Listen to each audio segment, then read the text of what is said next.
Nous sommes en train de réfléchir également à baisser la CFE sur certains secteurs d'activité avec une aide de l'État. Un impôt sur les entreprises. Nous ne l'avons pas augmenté.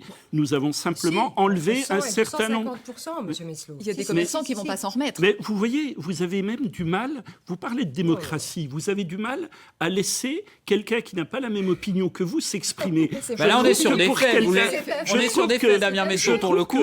Vous l'avez augmenté, mais répondez. Non, alors, factuellement, est-ce que vous avez augmenté? Mais si vous me permettez de répondre, je n'ai pas l'intention de tomber dans un... C'est qu'il y avait un certain nombre d'exonérations qui favorisait les grosses entreprises par rapport aux petites. J'ai supprimé le taux de CFE. Je vous mets au défi. Le taux de CFE est resté le même avant et après. Et donc là, mais vous avez supprimé des exonérations que tout le monde comprenne. Pensez aux téléspectateurs. J'ai supprimé des exonérations qui favorisaient les grosses entreprises par rapport aux petites. Voilà ce qui s'est passé. Ce sont les petites entreprises qui ont été pénalisées. On laisse finir et la parole circulera, je vous promets.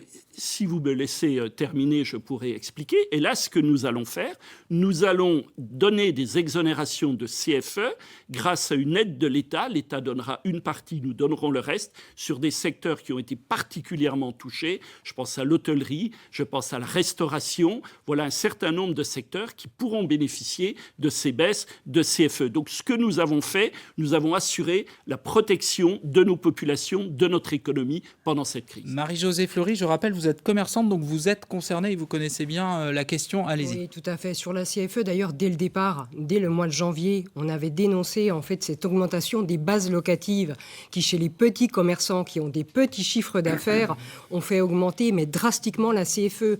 On a des augmentations, et je veux dire ça... CFE, Madame Fleury. Écoutez, Monsieur Meslo, on a eu des augmentations de 100 à 270% chez la plupart des commerçants. Certains, aujourd'hui, se posent... Vous avez... Non. Monsieur Meslo... Non. Elle dit que ce sont les bases. Elle dit que ce sont les bases et pas le taux. Qui ont augmenté. Non, les bases n'ont pas augmenté. Nous avons enlevé des exonérations. Mais tout le monde sait très bien. Monsieur Meslo, même si c'est à 29,5, c'est beaucoup trop haut. Si vous parlez... Attendez, on va se mettre d'accord. C'est moi qui anime ce débat. Si vous parlez ensemble, on vous coupe les micros parce que de toute façon, c'est inaudible. Personne ne comprend. Marie-Josée Fleury, allez-y. En fait, même si cette CFE est à 29,5, c'est beaucoup trop haut. 56. Mulhouse est beaucoup plus bas que nous. Montbéliard est beaucoup plus bas que nous. Donc ça ne favorise pas les installations. Marie-Josée Fleury, pour conclure sur cette question, je vais vous donner la parole, Samia Jaber, pour conclure rapidement. Du coup, c'est une bonne chose qu'il y ait une aide sur la CFE avec ce levier-là pour les commerçants aujourd'hui en difficulté. Elle est vitale. Certains commerces aujourd'hui sont très en difficulté dans certains secteurs. On le voit notamment dans les grandes chaînes au niveau national. Il ne faut pas se leurrer, ces difficultés nationales vont redescendre en local. Et si effectivement de ce côté-là rien n'est fait, d'autant plus que M. Meslo a en plus en juin 2019 ajouté la taxe locale sur les enseignes extérieures. Donc ça a remis une nouvelle taxe. Mais enfin ça a été voté en conseil municipal.